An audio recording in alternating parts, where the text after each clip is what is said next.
여러분 안녕하세요. 오늘 달고나 38주차 목요일입니다. 열왕기상 20장 본문의 말씀을 함께 나누도록 하겠습니다. 열왕기상 20장 본문은 북이스라엘과 아람과의 전쟁을 기록하고 있습니다. 아람의 왕이었던 베나닷은 자기 사신들을 이스라엘에 보내면서 이스라엘의 은과 금 그리고 여인들과 아이들이 자신의 것이라고 합니다. 그리고 곧이어서 이스라엘에게 은과 금 그리고 여인들과 아이들을 자신에게 넘기라고 합니다.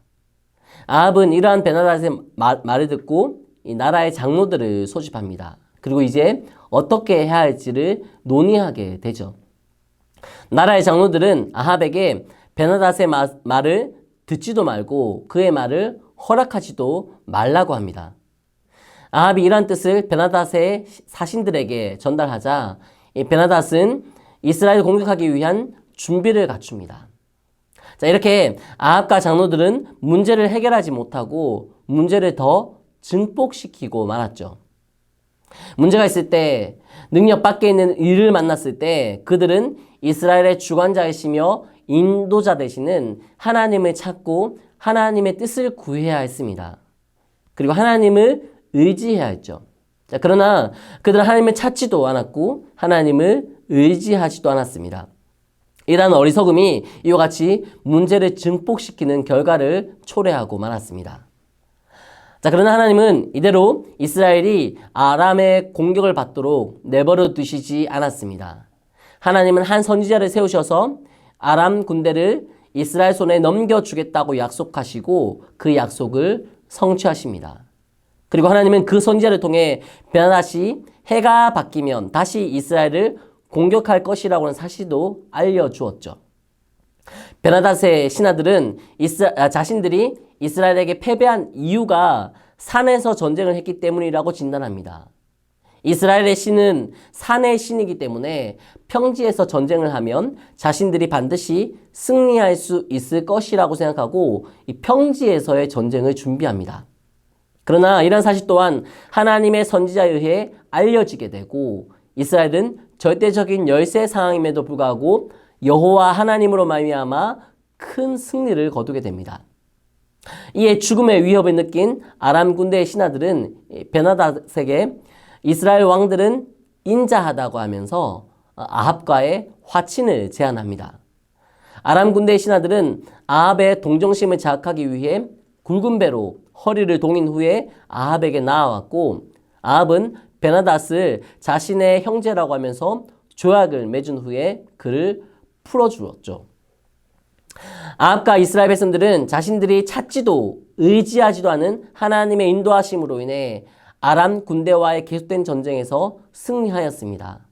게다가 하나님께서는 아합에게 선지자를 보내셔서 아람 군대의 전략과 전술에 대해서도 상세히 알려주셨습니다.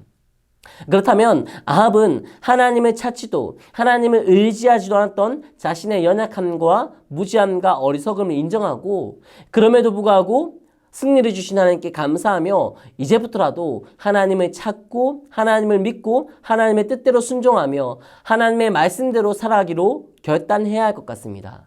그런데 아합은 그렇게 하지 않습니다. 하나님은 아람의 왕이었던 베나닷을 멸하기로 작정하셨고 그래서 아합에게 그를 붙여주신 것입니다. 그러나 아합은 그런 베나닷을 자신의 형제라고 하면서 살려주었죠. 그러자 하나님의 선지자는 아합에게 와서 이것이 얼마나 무지한 행동이었는가를 증거합니다. 본문 42절 말씀이죠. 제가 읽어보겠습니다. 그가 왕께 아뢰되 여호와의 말씀이 내가 멸하기로 작정한 사람을 내 손으로 놓았은즉 내 목숨은 그의 목숨을 대신하고 내 백성은 그의 백성을 대신하리라 하셨나이다. 하나님은 계속해서 아합에게 승리를 주셨지만 아합은 이러한 하나님께 주목하지 못하고 그분 하나님의 말씀에 귀 기울이지 않고 자기 뜻대로 자기 마음대로 행동해서 결국 화를 자초하고 말았습니다. 여러분, 우리의 본성은 언제나 자기 지향적입니다.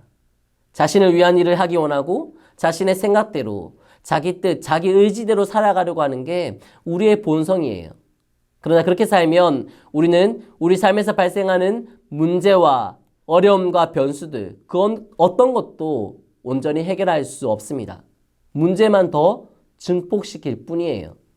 그러나 하나님은 그런 우리를 내버려 두실 수 없어서 자격 없는 우리의 삶에 개입하셔서 실패할 수밖에 없는 우리를 붙잡아 주시고 넘어질 수밖에 없는 우리를 일으켜 세워 주십니다. 그 은혜와 그 사랑이 지금 우리를 가능하게 한 거예요. 이러한 사실을 기억하셔서 더 이상 본성대로 자신을 위해 살아가는 삶이 아니라 믿음으로 하나님을 위해 살아가시는 여러분들이 되시기를 바랍니다. 하나님의 말씀에 귀를 기울이시고 하나님의 뜻대로 실천하는 삶을 통해 우리 힘으로는 얻을 수 없고 우리의 능력으로는 절대로 경험할 수 없는 승리를 누리며 살아가게 되시기를 바랍니다. 그래서 이 모든 것을 허락하신 하나님께 영광 돌리시며 그분의 뜻 안에서 언제나 감사와 기쁨과 행복과 평강을 누리며 살아가는 복된 여러분들의 삶이 되시기를 간절히 소망합니다. 오늘 하루도 승리하세요. 감사합니다.